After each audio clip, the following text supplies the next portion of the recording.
try this one here. Cool. All right. No more dito dadon. Ah. Stick a water.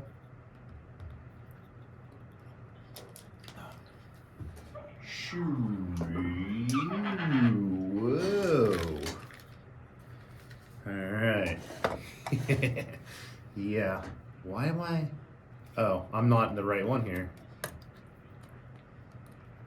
Yeah. Is that me? No. What mic am I on? Oh, there I am. Huh. Ah, wow. Look at this. Hey, guys. Hey, I'm changing things up over here. There.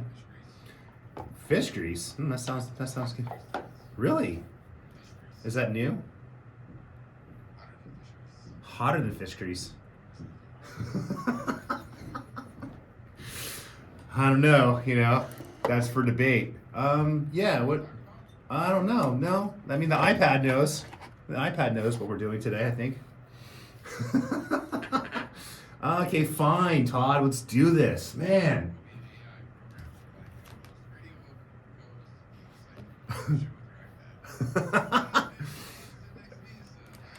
I teach this thing how to talk. I'll teach this thing how to talk, and then I'm out of business here. Let's do it.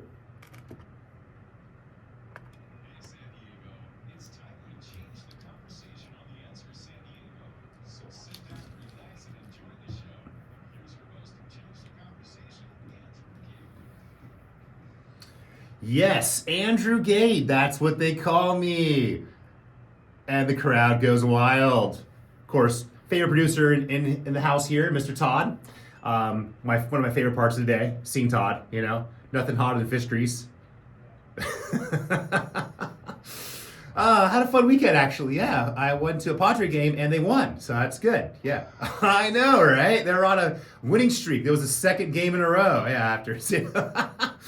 I roamed around downtown for a little bit. Haven't been out there in a while.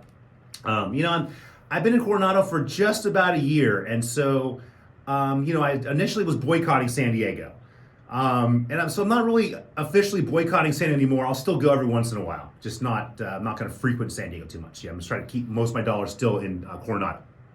And coming back to the island, yes, it's nice. It's much better than coming back to the college area. So, anyways, yes, today we've got a lot of fun stuff to talk about.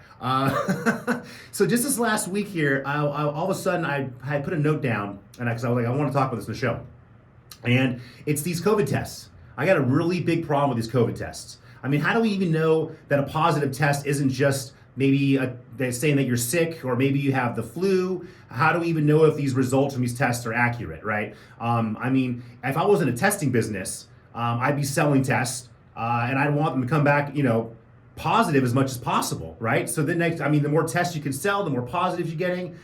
People are taking so many tests now. They're like testing multiple times if they're sick or they're not sick, if they have symptoms or don't have symptoms. To me, it's a big issue because people are wasting a lot of money on it. But more importantly, we never had flu tests before. There was never a test we had to take. Oh, are you sick? Well, you have to take this test, and this test is going to tell you if you're sick or not. There was never a flu test. Oh, well, you tested positive for the flu. No, you would have symptoms. You would be sick, and then a lot of times, if you were really bad, then you would seek medical attention. Maybe go to the doctor or the hospital. A lot of times, when children have temperatures, high temperatures, you bring them to the doctor, you bring them to the hospital, you get them checked out.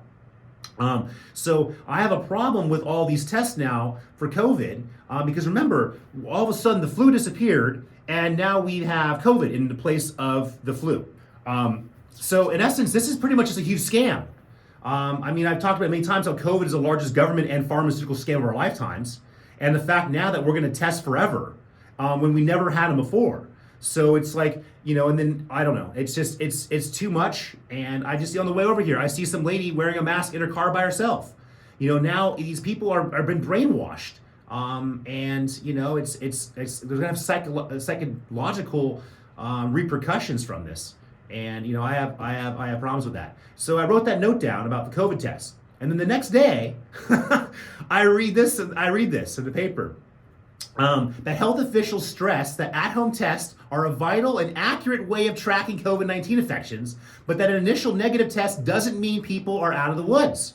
The U.S. Food and Drug Administration suggested last week that those checking to determine whether they are infected should use multiple tests over a period of days. So the Food and Drug Administration is saying to do this, okay? And it says, because of this, the agency, quote unquote, recommends repeat testing following a negative result, whether or not you have COVID-19 symptoms. So it's telling you then people should be testing whether or not they're sick. So, you know, I mean, we should add a new test to this, you know, an intelligence test, because it sounds like this is pretty idiotic and it's a huge waste of money. Who's making money off this? Does the Food and Drug Administration get a kickback? I want to know who's making money off this, because I'm not making money off this. I know a lot of people it's going to cost them a lot of money too. And then the nation's top public health official acknowledged just last week that the U.S. Centers for Disease Control and Prevention had failed to respond effectively to the coronavirus pandemic and announced plans for extensive changes. So, yeah, we could say that their response was pretty failed. Yeah, I mean, it was a scam. It was the biggest drug deal in the history of the world. And it has permanently changed the way that we live our lives. And it has obviously affected people mentally. We're seeing a lot of these repercussions, and we have even no idea yet what the repercussions could be with these young children coming from it too. And that's sad, because these adults made decisions that are going to negatively affect these young people's lives and their futures. And then they were saying here, you know, and I love how when I read the paper here, it was like, as the virus shuttered businesses and forced people out of work. The virus shut businesses down and forced people out of work. That's really interesting, because I thought it was the government that did that. It says the federal government sent a flood of relief money into programs aimed at helping the newly unemployed and boost the economy. So it sounds like by reading this article here that the virus shut the businesses down and the virus decided that we had to stay home, not the government. But the government was there to help us by giving us a bunch of money and all these programs, right? 3.1 trillion, right? When Donald Trump was president, he approved in 2020, 1.9 trillion by Biden. So we wasted $5 trillion on this. That's great. You know, $5 trillion we don't have. And those dollars came with few strings attached and oversight, minimal oversight. The result, it says here, one of the largest frauds in American history, with billions of dollars stolen by thousands of people. Well, okay, so let's see here. So if the government never closed down the economy, they would never have had to give out the free money, and then no one would have taken advantage of it. So what happens is, when you do one bad thing, one thing wrong, there's repercussions. There's things down the line. So you did first thing, you made the mistake of closing down the businesses, then you made a mistake of giving out a bunch of money, and then of course people took advantage of it. So this could have all been avoided if we would have just let people get sick and some old people would have died. I mean, I hate to break it to you guys. That's what happens when people get sick. And again, going back to what we mentioned on the numbers, it's the same amount of people got COVID that got the flu. So again, I don't know. The flu got replaced by COVID, I guess. And the flu kills thousands of people every year. Probably kills millions. I mean, lightning kills people. There was some runner in Greece that got killed by lightning. You know, people die in floods. They die in earthquakes. You know, so yeah, people die. I know, because we're animals. You know, everything dies except for the earth, which eventually will, I think, we've got another couple trillion or a couple more billion years till the sun engulfs us, I think. So the earth eventually will die too. It'll be dead. And you know what? The earth doesn't care. It really doesn't. It doesn't have feelings. No, we're the problem. We're the ones that have feelings and take things too seriously. Yeah. So yeah. And anyways, so I want to jump around a little bit today. So that was fun. I had to get that little COVID thing out of my system there. Yes. Actually, there is something about monkeypox. That I was reading here. I don't know where that monkeypox was at, but I think it was that there was, where was it with the monkeypox? Something here, the U.S. is setting aside 50,000 doses of monkeypox vaccine for places with upcoming LGBTQ pride events, health officials said this last week. So there was something about monkeypox there. So yeah, so we're spending a bunch of money now on monkeypox vaccines because some people obviously are engaging in some questionable activity. What's questionable? I have no idea anymore. Anyways.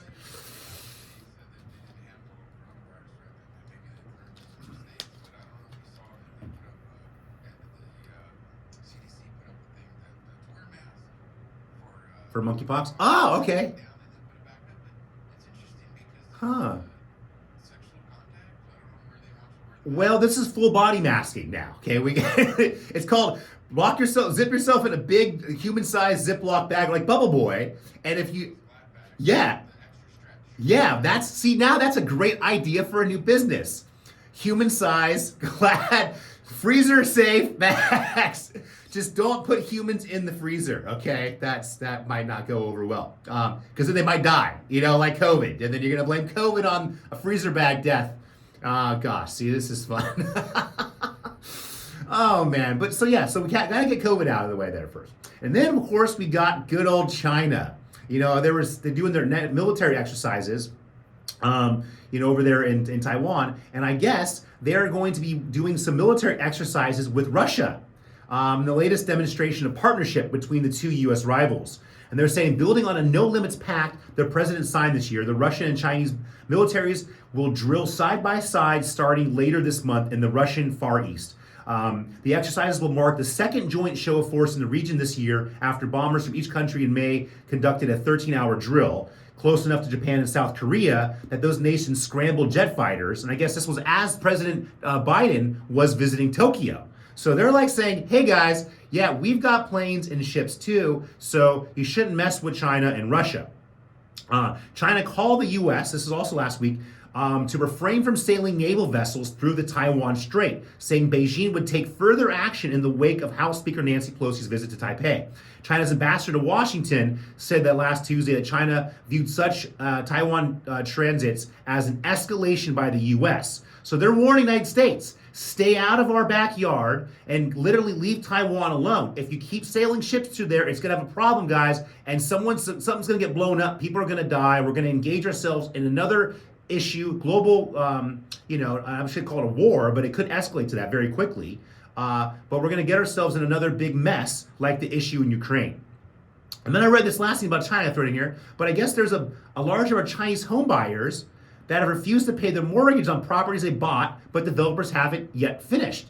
Which is kind of interesting because I've always talked about what happens in the future here when a lot of people in the U.S. just decide to stop paying rent, Okay, anyways, the Chinese are already doing it, so I'll just blame China for it. Now, this is something I read today. The daughter of Alexander Dugin, a far-right Russian nationalist who helped shape the Kremlin's narrative about Ukraine, was killed Saturday when the car she was driving exploded near Moscow. So I guess it's Dugina. She was 29. She was driving her father's car from a festival that they both attended when the blast occurred.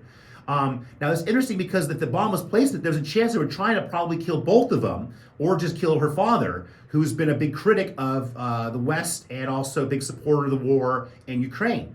Mrs. Dugina was a Russian political analyst, come to find out, and a former speechwriter for Putin. She was also a strong critic of the West and sanctioned by the U.S. back in March of this year. So that Russia is pretty much, and her father are blaming Ukraine. Now imagine if that's the case, okay, that they're blaming that Ukraine was actually responsible for planting a car bomb and killing this young lady and trying to possibly kill her father. That would make Ukraine a terrorist state.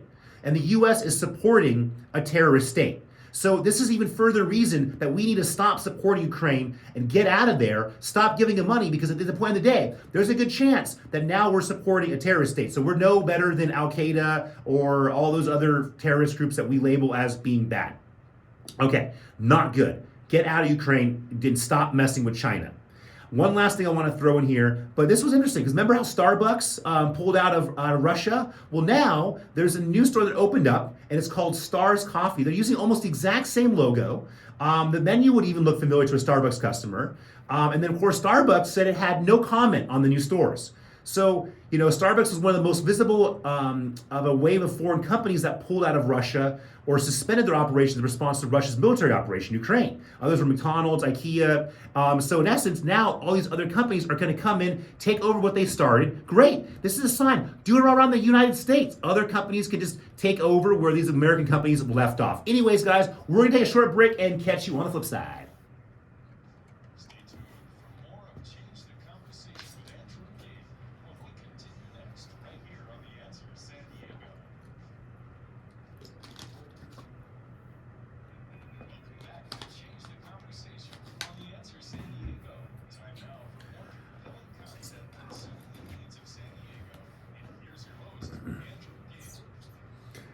Yes, I was like running out of time. I'm like trying to speed up before the commercials come in because someone's got to get paid.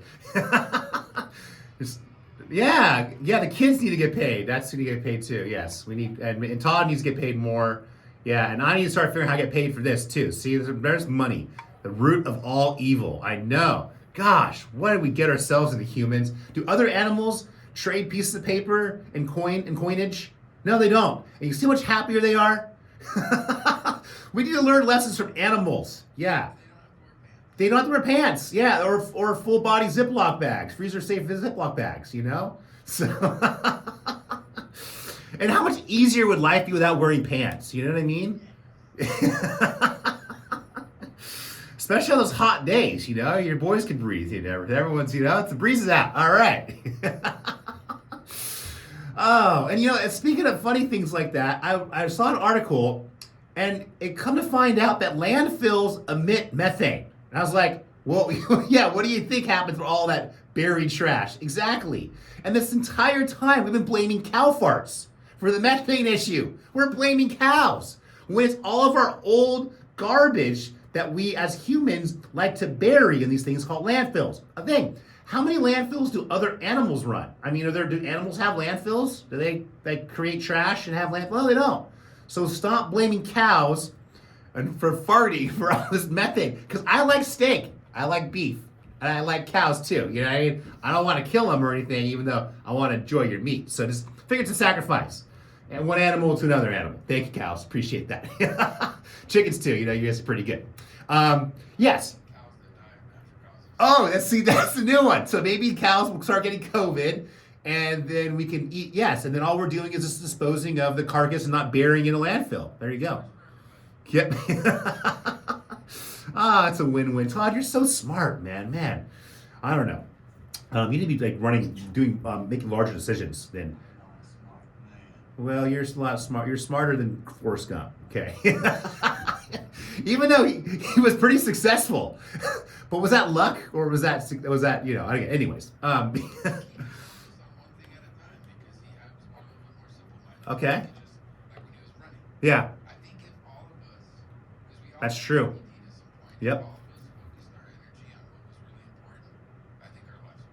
I totally agree with you on that one. Absolutely. Yeah, because what's happening is we're keeping ourselves like distracted with so many things going on constantly that we're not really being able to engage or to concentrate or to put a certain amount of effort into it. And it's also it's just stressful. I mean, stress kills people too, by the way. Yeah, it's not good. So I think Todd brings up a very, very good suggestion here. If we focus more like Forrest Gump on one thing at a time, and if we all just start running a lot, we'll all be in better shape. We'll have stronger immune systems. We'll be less likely of getting sick, and we won't have to take all these COVID tests. It's a win-win-win. I mean, there we go. Good to go. Speaking of win-win-win, yeah, you know, obviously our filthy water here in San Diego, but the $500 million investment, yep, Tijuana toilets going right into Coronado beaches. Great. I guess they're investing in the facility in Tijuana, and to clean up, the beaches, obviously cleans. So it's been going on for a while, for years. They're still saying it's going to take now. The combined funding would build a treatment plant by 2027. So it's 5 years out. It would have the number of days when wastewater flows north from Mexico. So the new treatment plant's only going to cut half of the sewage from coming up, I read. And then it said would reduce untreated wastewater discharge to the Pacific Ocean by 80%. So we're still putting 20% of the polluted water in the ocean, and we're still going to get half of it up here. And we have to wait 5 years for this to be done. Yeah, I thought we should build a facility that takes care of 100% of it. I mean, that would be the goal. Or like I said, extend the wall with Mexico out 5 miles into the ocean, and that way the wall will block all the sewage, just like we dump all of our sewage from Point Loma 5 miles out. So we're still dumping raw sewage in the ocean, or partially treated, whatever that means, I don't know. But water's become a pretty big issue, not only just in the United States, but there's lakes in Europe and rivers drying up. I mean, this is like they're going through the worst drought, I think, in the history of Europe. We're going through one of our worst droughts here in Southern California, in the Midwest. I mean, between us and the Colorado River Basin. You know, and I guess because of that, obviously, the states and managers of the affected water agencies were told to come up with plans to reduce water use drastically by 2 million to 4 million acre feet by mid-August. I guess after weeks of negotiations, with some participants saying have grown tense at times, the parties have yet to reach an agreement. The absence of a deal now raises the risk that the Colorado Rivers crisis, brought by chronic overuse of the West's drying climate, could spiral into a huge legal mess. It is going to be a huge legal mess. And the problem is we have too many people in the West drinking all of our water. That's a problem. So we have too many humans, and that's why we don't have enough water, and we also have less water because of a drought. So we need to do better planning and thinking ahead, because these drought situations obviously are going to become more prevalent. And so here's another thing local to San Diego, because supposedly we have enough water here in San Diego, so we're not supposed to worry yet. But I guess we're going to run out of water eventually, so we'll find out. We'll wait for that news to come in. But yeah, so this last year, I'm going to jump around a little bit here, actually. Some fun things I found. And I have a little bit of a problem with this here. You know, I know that UC San Diego, UCLA, and Berkeley have been, they said, undermining California residents when it comes to admission by favoring out-of-state and foreign students because they pay much higher tuition. Well, of course, I'm going to want as many out-of-state people, students as possible, because, I mean, these institutions are businesses, I thought. You know, schools are supposed to take your money and give you, you know, this little piece of paper, and you're supposed to go get a job, even though most of these educations these colleges are giving are pretty much worthless. But that's a whole nother conversation to have, or argument at that point. And then, of course, the state, I guess, subsequently told all three of these schools to reduce non-resident undergraduate enrollment by roughly 4%, okay, pushing it down to 18% from, just over 22%.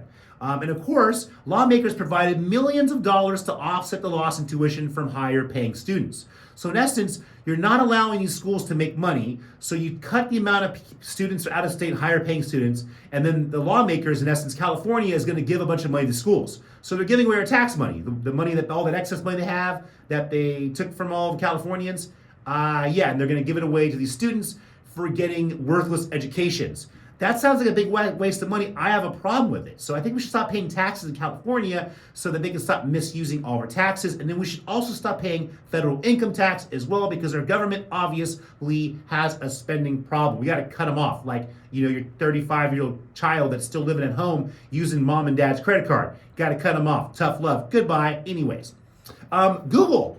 It said in July it would start automatically purging information about users who visit abortion clinics or other places that could trigger legal problems. Users have always had an option to edit their location histories on their own, but Google said it will proactively do it for them as an added level of protection.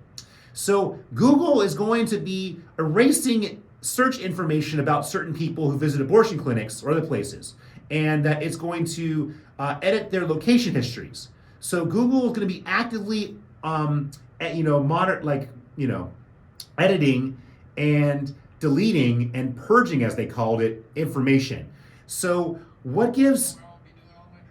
There, you see what I'm saying? Yeah, but see, they're not going to be purging the drug deal stuff. You know what I mean? So how do they pick and choose? You know, what's get purged? You know what I mean? So if I start searching for abortion clinics, am I going to get my information purged? I don't know. What does it feel like to get your information purged? Yeah, well, they don't want someone searching for abortion options in a state that it bans it, because then the state can come back and say, oh, you were searching for that. Maybe like a child pornography thing or something like that. But again, who's the one that makes these rules? Who gets to decide what information is deleted or modified? And what do you modify? Everyone's just searching California? Is that what everyone's searching from? Or no, they're no longer going to be searching at all. See, that's the issue when you give all this power to these large companies, and they're just starting to make decisions themselves. So Google obviously is for abortion. You know what I mean? Again, I think that people should have a choice, and I could be wrong, but I'm not Google either, who's deciding these things, okay? Yes, that's a little bit of an issue there. And then, of course, the Biden administration said last Tuesday that it will grant full automatic forgiveness of $3.9 billion in education debt held by former students of the defunct former ITT Technical Institute. So the Biden administration is giving away $4 billion to in this loan debt. And then, of course, we have California paying for the tuitions to make up for the higher paying, so we can have these lower paying California students in there. Okay. Yeah, not cool with that. This is something I read that I thought was kind of interesting, that U.S. immigration authorities are planning to issue some photo IDs cards to immigrants in deportation proceedings in a bid to slash paper use and help people stay up to date on required meetings and court hearings. Now this is interesting because when I restructured our restructured immigration in the United States, I created a worker card program so that people can come in, they pay a fee, they get a card, documentation, then they work, they can pay taxes, whatever, and then if they don't commit any crimes, they can stay here. So in essence, the government is actually going to be creating an ID card system for these immigrants. So that's a start, and we can move beyond that and start actually addressing immigration by dropping all of our social programs that give handouts, so that no one has incentives to come to America other than work. Yeah, I know, right? Imagine that, hardworking immigrants coming here to make up for all these lazy Americans that are just milking off the system. I know, I got a problem with these lazy Americans. I'm all the time. I would rather bring all these Mexicans in today and kick out all these lazy white Americans. And you know what's so funny? People always agree, oh, you're right, Andrew. And I'm like, oh, but you're all anti-immigration. I'm like, who does all the work here in California? Yeah, exactly. It's not white people. Yeah, sorry. Yeah, it's not.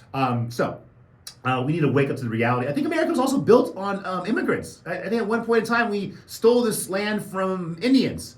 Yeah, we kicked them all out on the reservations. And so, yes, I think that we immigrated here too eventually, or at one point in time. This is kind of cool.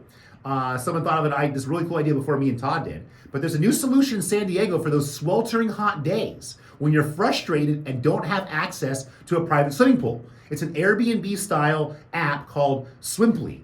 That allows people to rent their backyard pools to strangers for about $50 an hour. So fans of the platform, I guess it launched last April, say it's a lucrative side hustle for pool owners. Now, imagine if you have a pool, you have a gazebo and a bar, you can maybe rent it for more money, you can maybe host events, maybe you can meet some new friends, right? I mean, that'd be kind of cool. Bring some people over, maybe you just do only young females are invited to rent my pool. That sounds like a good weekend to me. Anyways, and get paid for it. This is amazing. I want to meet those guys or gals that created that thing. And today, we're going to leave off with a statistic because people love statistics. Back in 1776, the life expectancy in the United States was 35 years old. In 1900, it was 50 years old. So now, for some reason, 100 years later, people are living over double as long as they were. That's why we don't have resources. That's why we have inflation. That's why we're running out of water. We have too many humans. Anyways, guys, I love you guys out there. Andrew Gage, change it up. Catch you next week.